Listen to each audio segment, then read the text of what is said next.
What's going on, guys? Welcome back to a brand new Grand Theft Auto 6 video. So as we are waiting for the marketing to officially begin, let's go over some map details that we currently know of already through confirmations as well as from the mapping project. So if you guys don't know, there's been a very big community that has actually been building up the map for Grand Theft Auto 6 from scratch. And so what they did is, or what they're currently doing is, they've gone through all of the trailers that Rockstar has posted for trailer 2. They're locating these places, these buildings in real life, because obviously the map is based on Florida, and they are building the map around that. And they've actually progressed. They've been doing this since like 2022, by the way. And so this is just like a short clip showcasing the evolution of the projects that they've been working on, how they've crafted the islands, how they've been able to come up with the map that we have right now, and what the map could potentially end up looking like officially. Remember, this isn't official. This is just a community who's dedicated to figuring out and, mapping it out. We'll see later on when it does officially release if it's super close to the way that this looks.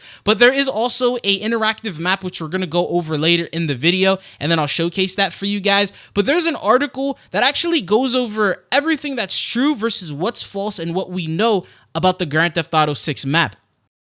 So this article we're going to go over, it gives you the confirmations, what we know and what has been announced officially by Rockstar, and the things that are rumors, they're fake, the things that you shouldn't believe, because they get skewed. People start to believe rumors as if they're real things that were announced by Rockstar. So this pretty much differentiates that, so you know exactly what to expect and what to know, and you're well informed on it. So the setting and core location, it returns to Vice City and as the fictional state of Leonida, inspired by Florida. So Vice City, obviously the city, and then the state is going to be Leonida. Then other known or heavily speculated name places include the Leonida Keys, grass rivers, the wetlands, islands, rural towns, as well as likely swamps. And then he goes over the map features and the environmental diversity. So the terrain is more varied than it was in GTA 5. You got urban spots, you got rural hilly areas. We've seen images of this. There's islands offshore. There's also wetlands and swamp zones, which we saw in the trailer, and they provided images of, and then possibly more mountainous and elevated interiors. And then they also show more enterable buildings and interiors. Leaks and rumors suggest that many more structures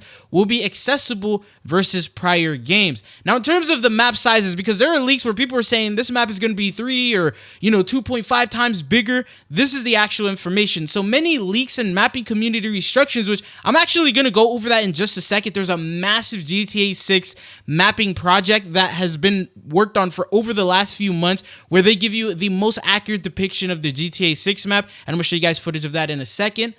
Now, the mapping fan projects community, they believe that the map is going to be 125 kilometers squared, possibly up to 150 if all the regions shown in leaks are included. So remember, we have that leak stuff, which they didn't show in trailer 2, maybe potentially in trailer 3. But then it's this comparison. So GTA 5's Los Santos and Blaine County is around 48 kilometers squared. That's just to get a general size of it. With GTA 6 being around 125, it's expected to be significantly bigger. So almost 3 times, probably like 2.5 bigger. But here's what's rumored. So the rumor is, this is what people are saying. It's 3 times bigger than GTA 5. Some sources say the map might be exaggerated, often based on partial leaks, fan overlay maps, and coordinate extrapolation. No official sources have confirmed this yet. So maybe later on when they start talking about it and the marketing begins, they'll tell us the exact size of that. And it's going to be around 150 is what they're saying. Some mapping projects estimate it if all unseen territory is real. So that's a rumor.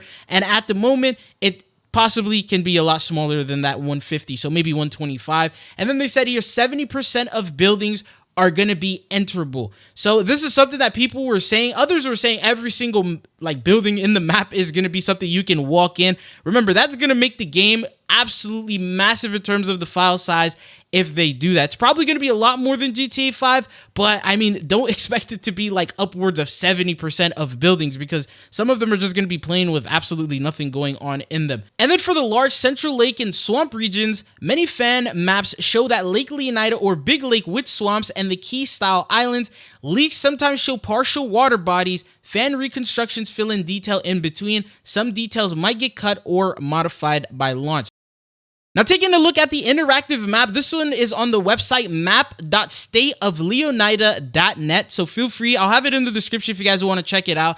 And basically what they're doing here is they've gone through every single screenshot, every leak that we've had, and they have all of the sources towards the bottom left. There's also credit to all of these guys, a part of the community, who are putting in together all this work to create and formulate this map for us. And there's also the legend that's all over on the left side, so you can see where it tells you got the trailer, the screenshots, the trailer 2, the artwork, the leaks, where they're sourcing all of these images from, so you know exactly what's confirmed. They also have the different buildings where they tell you it's like a confirmed shape based on the trailer that they saw versus speculative and maybe unconfirmed. So that's what the whole legend has for us here. And then when you look at the map itself, you'll see that there's a bunch of different icons, and if you click on some of them, it'll actually showcase the images that they sourced them from. So maybe in like trailer 2 at 34 seconds, they spotted this building that is fairly familiar in Florida, and then based on the angle of the image, where they saw it, they're able to map it out. Also the surrounding locations, for example, if there's like a park nearby, another building next to it,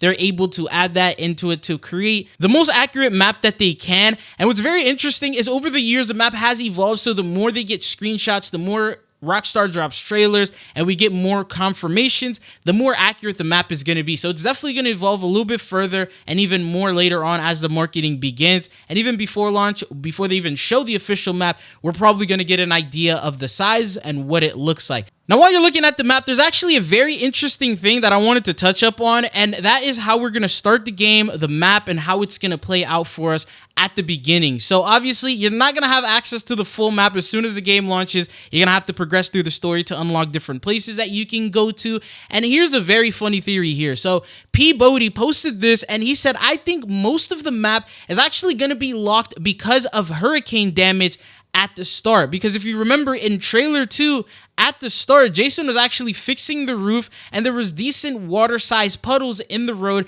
It looked like it was just like they just got hit by a tsunami or something along those lines. And so they're recovering. Chances are buildings, streets, intersections are going to be closed off because of the damage. Trees are going to fall and block off the road. So that way you're not really able to access this until you continue further into the story. And then you're able to unlock it that way. That's a very interesting theory in my opinion. Just wanted to share it with you guys because that could potentially be how the story starts when it comes to Grand Theft Auto 6's map. But based on all this information, are you guys excited for GTA 6? Do you like the way that this map is looking so far? Do you believe that this will be a massive map compared to GTA 5? Are you satisfied with it being over 2 times bigger? But we'll have more information. I'll keep you guys updated, so be sure to come back on the channel for that. It's been your boy, and I'll see you guys again. Peace.